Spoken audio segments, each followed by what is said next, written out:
Nós temos anúncios e temos ceia.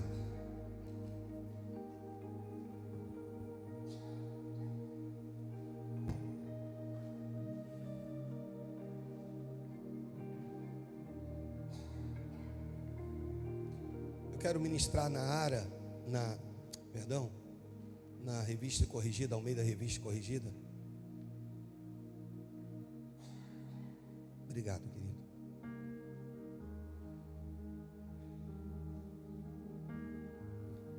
Existem coisas, pastores, que às vezes a gente ora e a gente não tem a noção da dimensão. E a gente tem orado em casa esses dias e a Deise me fez lembrar isso hoje de manhã. E as nossas orações, minha pastora aqui, Magrinha, tem aí? Tem aí? Essa está um pouquinho gelada, eu não sei se...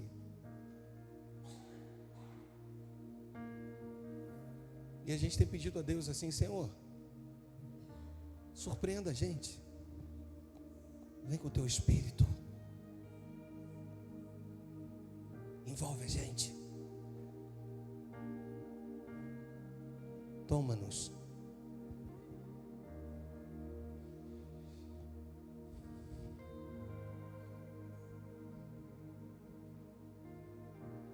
Só que parece que algumas orações elas estão atreladas a posicionamentos.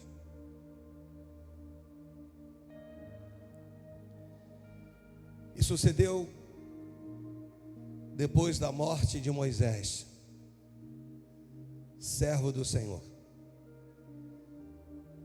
que o Senhor falou a Josué, filho de Num, servo de Moisés, dizendo: Moisés, meu servo, é morto.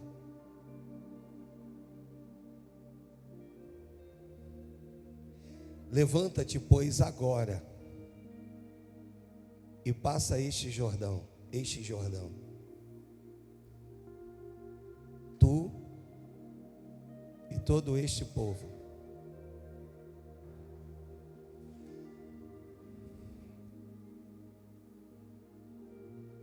Moisés, meu servo, é morto. Levanta-te, pois agora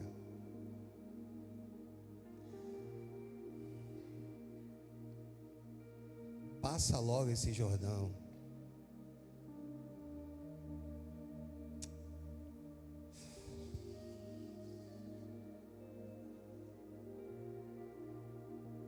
Deus fala conosco.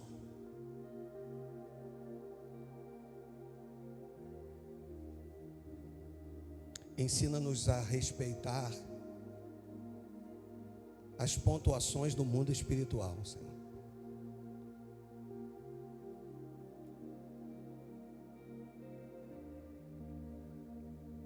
Toma-me nas tuas mãos.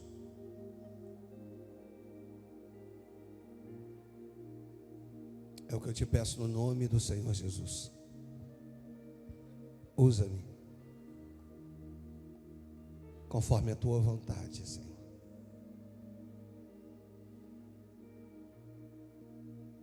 Se você crê, diga amém. Levanta uma das mãozinhas para o alto e diz assim: Senhor, fala comigo essa noite, através da palavra. Amém.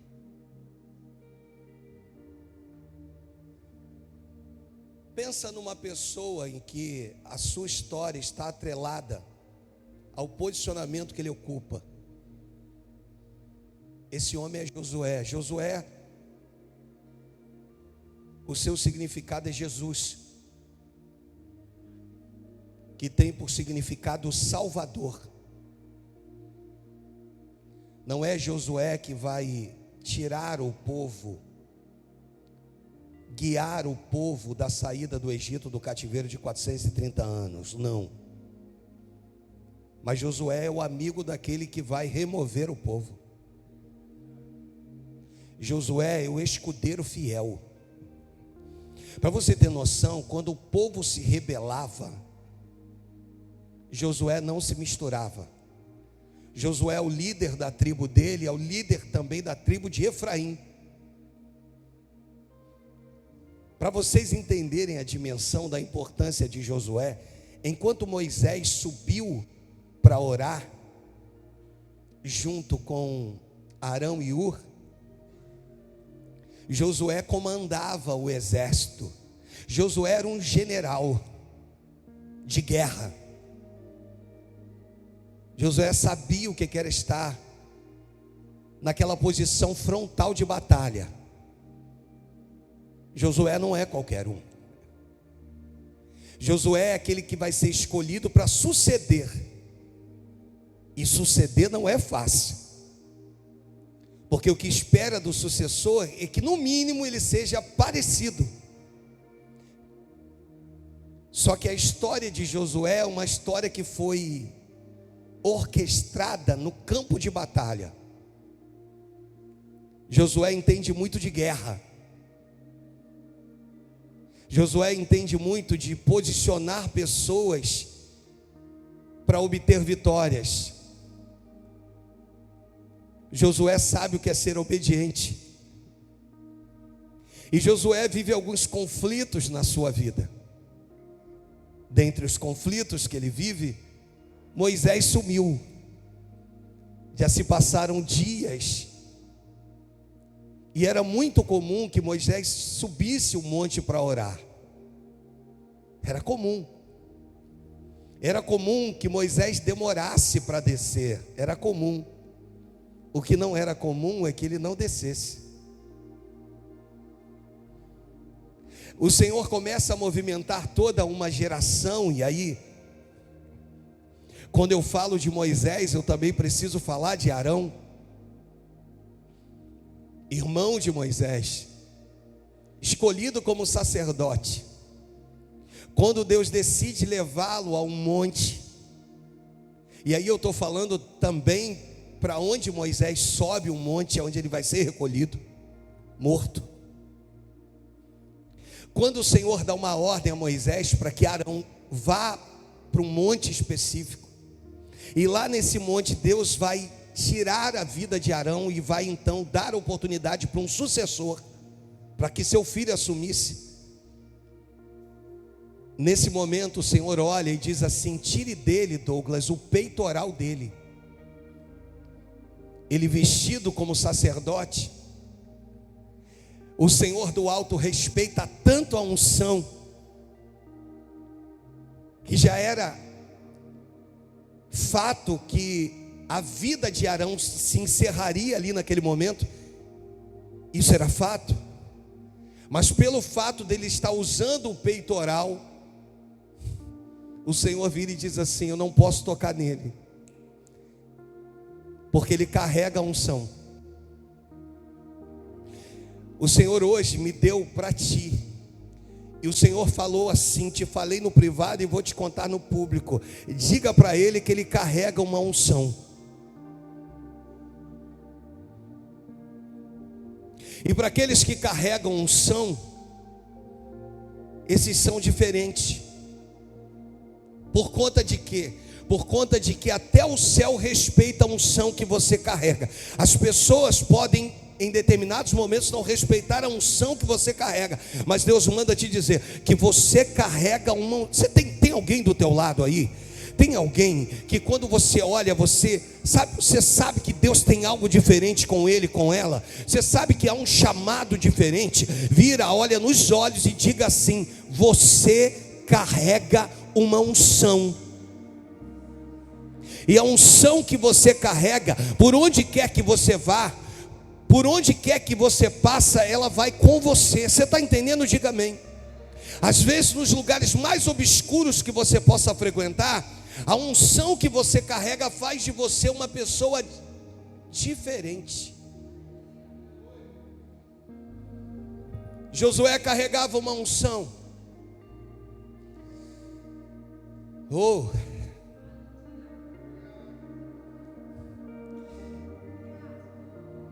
Só que Deus, quando decide falar com Josué, o Senhor não vai tratar com ele com respeito à posição que ele ocupa.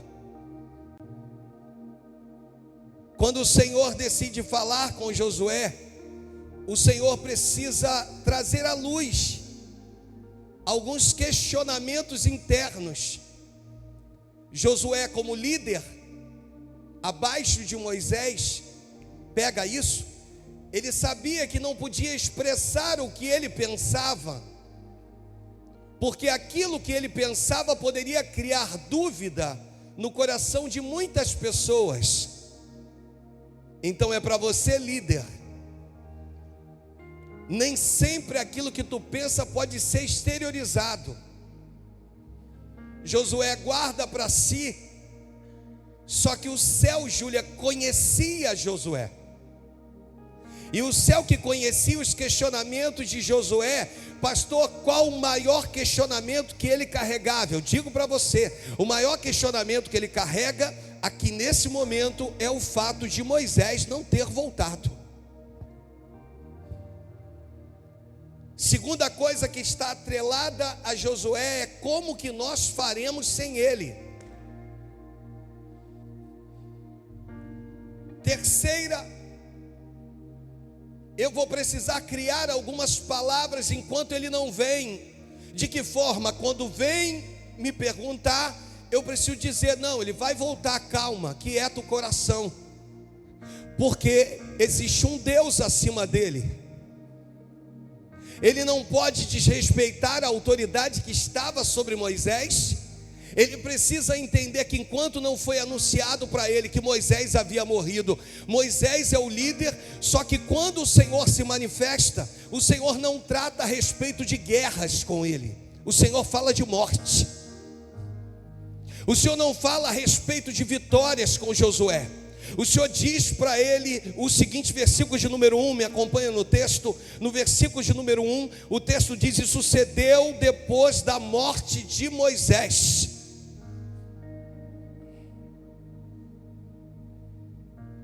O Senhor vira para ele e vai dizer: olha, Moisés, meu servo, morreu. Os questionamentos continuam, porque Moisés era querido demais. E pelo fato de ser querido demais, quais são os questionamentos, pastor? Os questionamentos estão pairando em cima do seguinte: Senhor, aonde está o seu corpo? Porque nós o amamos tanto. Eu vi na televisão esses dias, na reportagem, uma mãe, o filho sumiu, e no auge do desespero dela, ela diz assim: gente, pelo amor de Deus, me entrega pelo menos o corpo do meu filho, que eu quero sepultá-lo. No auge do desespero de Josué, ele está virando e está dizendo o seguinte: eu quero prantear, Senhor, eu quero chorar, é digno, eu posso. Quando o Senhor entra com uma palavra, essa palavra contristece, essa palavra não alegra Josué. Sabe por quê, irmãos? Porque Josué não quer assumir o lugar de Moisés. Josué quer ser servo de Moisés. Ele não está aqui esperando que Moisés parta para que ele assuma.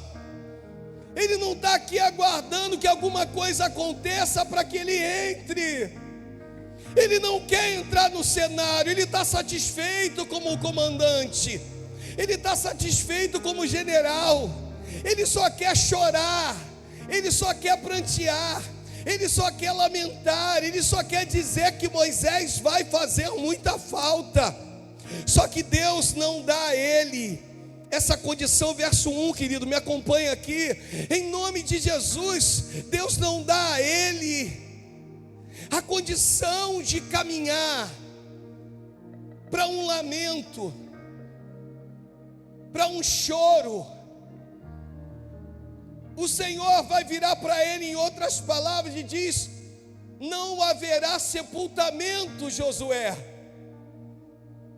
Não haverão lágrimas, Josué.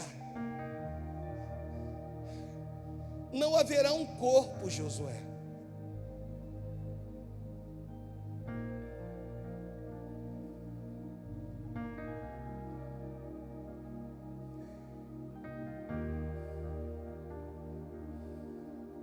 Normalmente, o Senhor se manifestava, pastor Du, através do Urim e Tumim,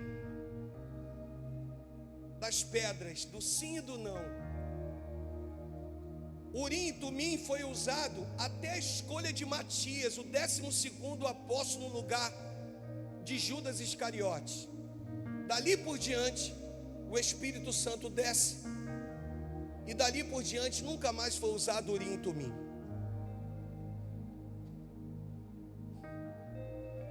O Senhor agora se manifesta a Josué.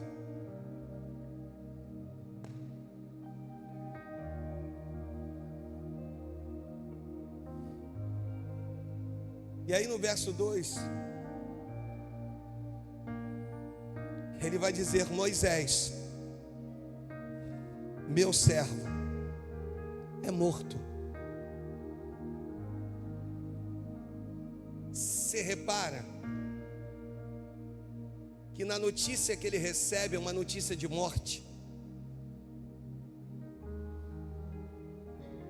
que vai colocá-lo num outro patamar. Você já reparou que nem toda notícia de desgraça é para a tua morte, é para o teu fim?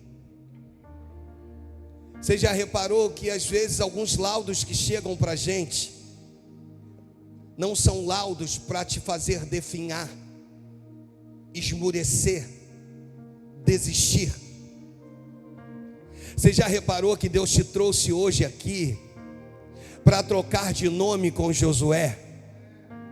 Para te dizer: Josué, eu só posso me manifestar no ciclo seguinte se eu encerrar esse ciclo. E ainda que aparentemente seja um final com dor, a alegria brotará, ela vai chegar, Josué. Você está entendendo? Se eu for ver os outros versículos, aí esses outros versículos alimentam a gente. Vai lá, vai no 3. Todo lugar em que pisar a planta do vosso pé vou-lo tenho dado, como disse a Moisés, desde o deserto do Líbano até o grande rio Eufrates, toda a terra dos heteus até o grande mar, para o poente do céu será o vosso termo. Ninguém poderá te resistir todos os dias da tua vida. Como fui com Moisés, assim serei contigo. Não te deixarei, não te desampararei. Esforça-te, tem bom ânimo, porque tu farás desse povo herdar a terra que jurei a seus pais que lhe daria. Vai, então somente esforça-te. Tem aí Deus. Só que tudo isso aqui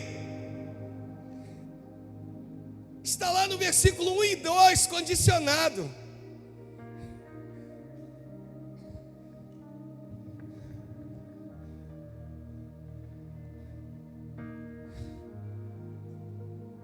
E aí no 2 ele vai dizer assim, ó: Moisés, meu servo, é morto.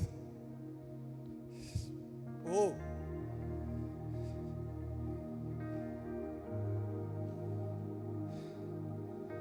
Aí entra um ponto e vírgula, não é isso? Moisés, vírgula, meu servo, vírgula, é morto. Ponto e vírgula. Aqui os que são bons de português.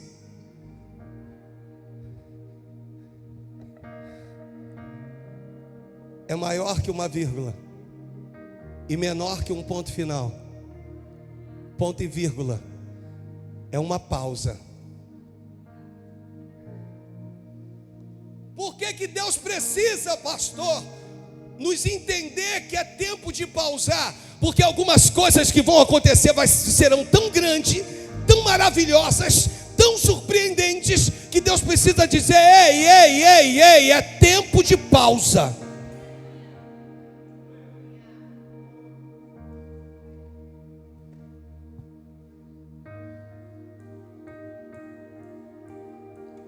Respira. Respire.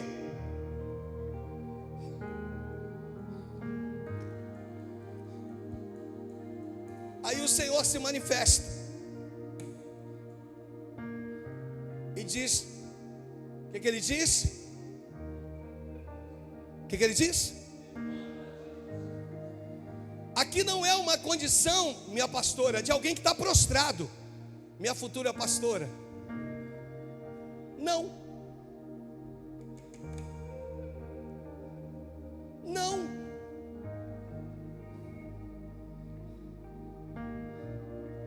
Aqui é uma condição de posicionamento.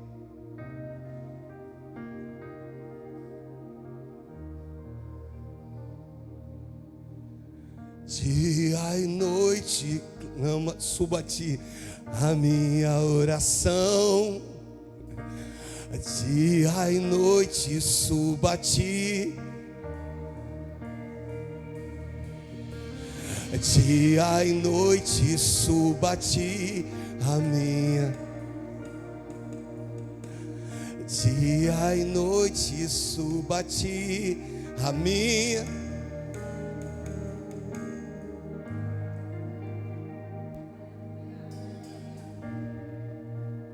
Mas eu cheguei aqui e o laudo para o meu casamento é que não tem mais jeito. A palavra para você profética dessa noite é: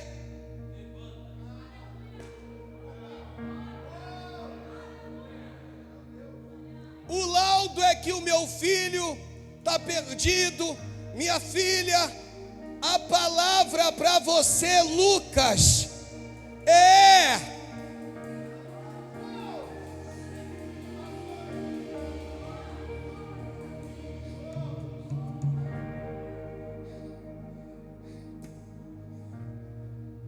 a empresa, pastor, ela está caminhando para um declive, ela está caminhando para o afundamento. A empresa, a minha empresa, que eu lutei tanto, ela está caminhando para o fim, para a falência. A palavra que Deus tem profeticamente para você é: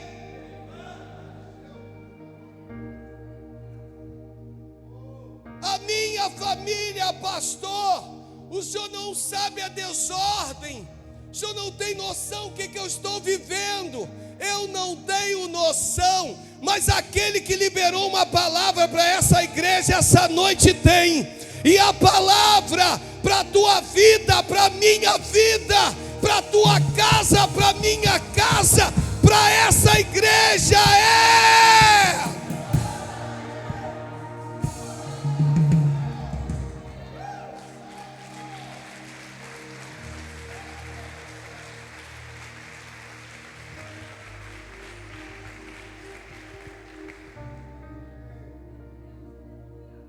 tem gente que chegou nesse lugar com o laudo de morte.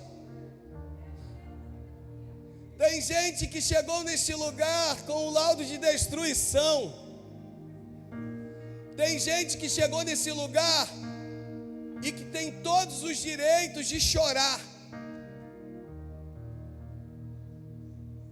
Só que o Senhor, antes de descer a primeira lágrima dos teus olhos, Ele vira e diz: levanta-te. Deixa eu falar aqui alguma coisa a respeito de Josué, que na verdade não estou falando de Josué, estou falando de você. Josué, você foi forjado, querido.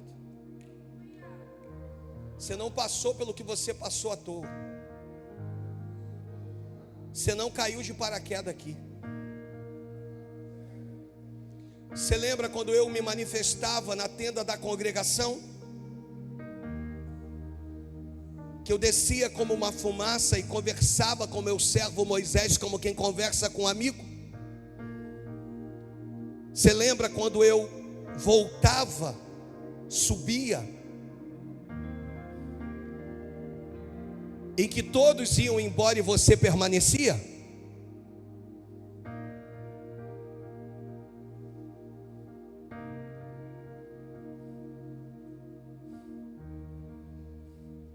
Você é diferente.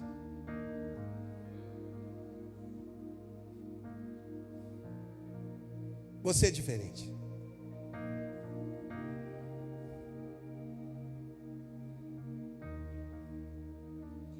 Aqui fala a respeito do início de um novo chamado. Deixa eu melhorar isso. Aqui fala a respeito do início de uma nova unção. Sabe o que Deus tem que fazer para te permitir pisar em territórios sem que haja nenhum tipo de dano? Mudar a patente. Ele eleva a sua patente para que você possa pisar, para que você possa alcançar, para que você possa entrar em lugares que sem essa patente você não conseguiria. Deus está virando, está dizendo o seguinte: em meio ao caos, em meio às dificuldades, em meio às incertezas, eu mudo a sua patente.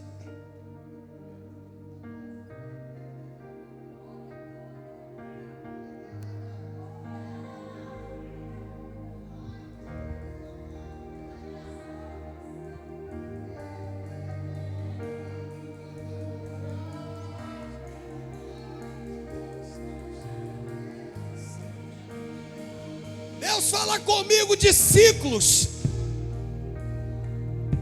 que precisam terminar para que haja um recomeço.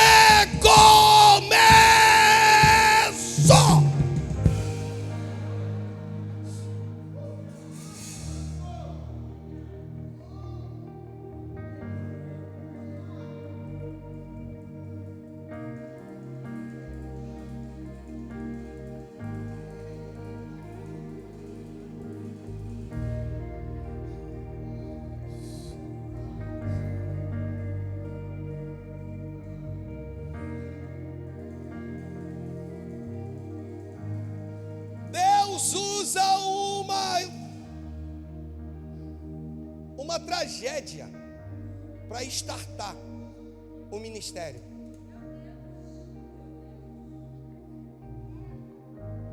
Isaías 6, no seu verso número 1, é muito parecido. No ano da morte do rei Uzias, eu vi o Senhor. No tempo da minha dor, no tempo do meu luto, no tempo do meu choro, no tempo das minhas incertezas, no tempo,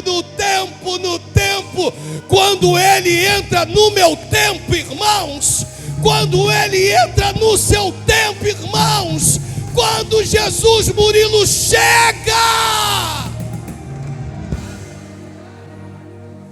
milagres se manifestam.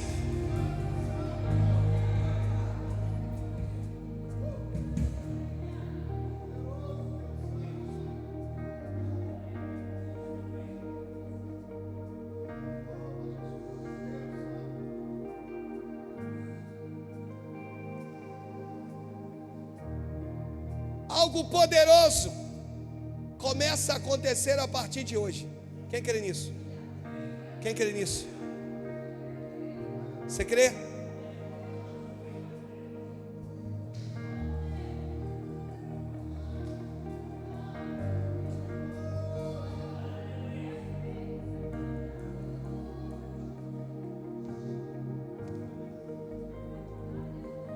Algo poderoso.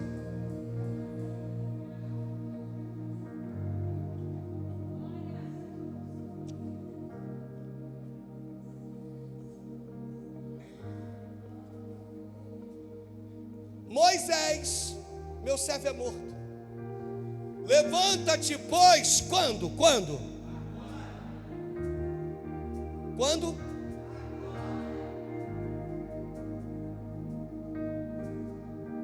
E depois do agora, uma vírgula aí, o que diz?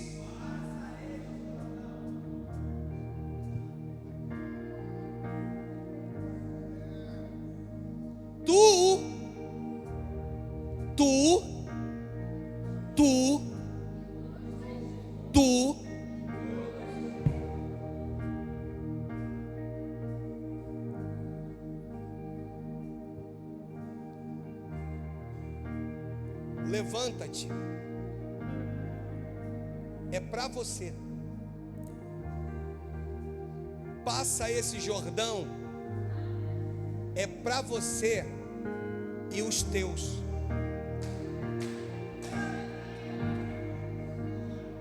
Deixa eu repetir que eu estou terminando agora. A gente tem ceia, tem anúncio, tem um monte de coisa. Eu queria aqui continuar, mas vou respeitar o tempo. Em nome de Jesus. Levanta-te, Paula. É para você. Não é para o povo. Não. Não são para eles. Não são para os príncipes das tribos. Não. Levanta-te, é para você. É você que precisa se levantar.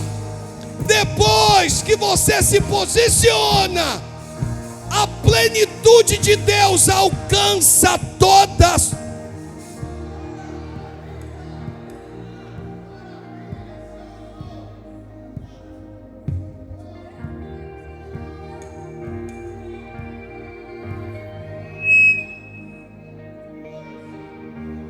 Pode deixar.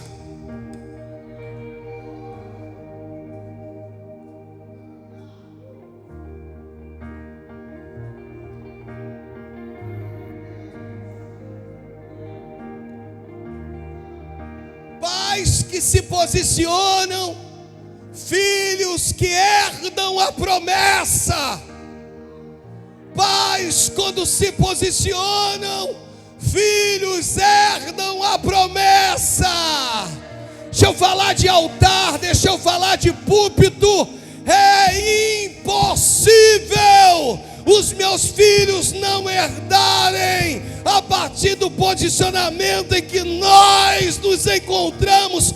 É impossível.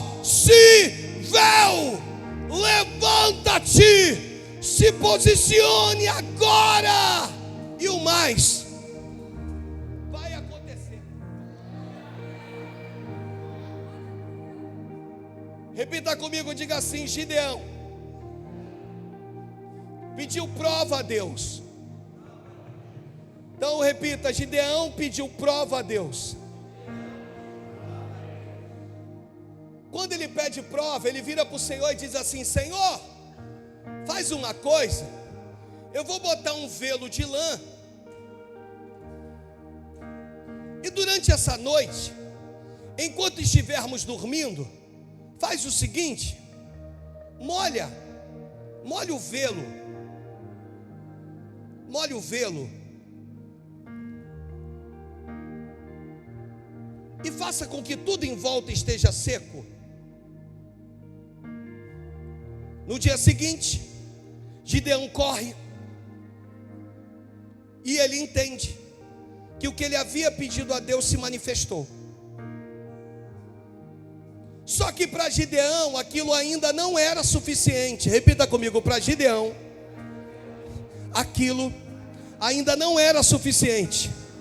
Porque na visão de Gideão, seja ainda que com 300, ele precisava que os 300 experimentassem da mesma coisa que ele. Aí ele vira e diz assim: Senhor, o Senhor já molhou o velo. Eu já entendi que o Senhor está comigo. Mas faz uma coisa: se não for te pedir muito, deixa agora o velo seco, porque eu sei que eu espremi uma taça cheia de orvalho. Mas faz uma coisa: deixa seco o velo e molha tudo ao redor.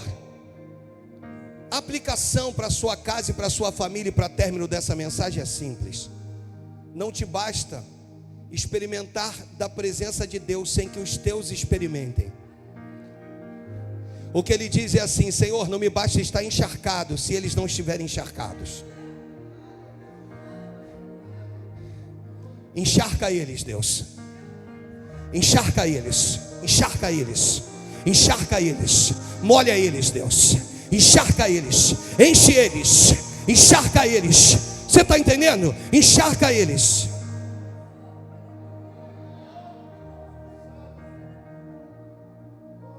Amém. Deus vai lá e faz.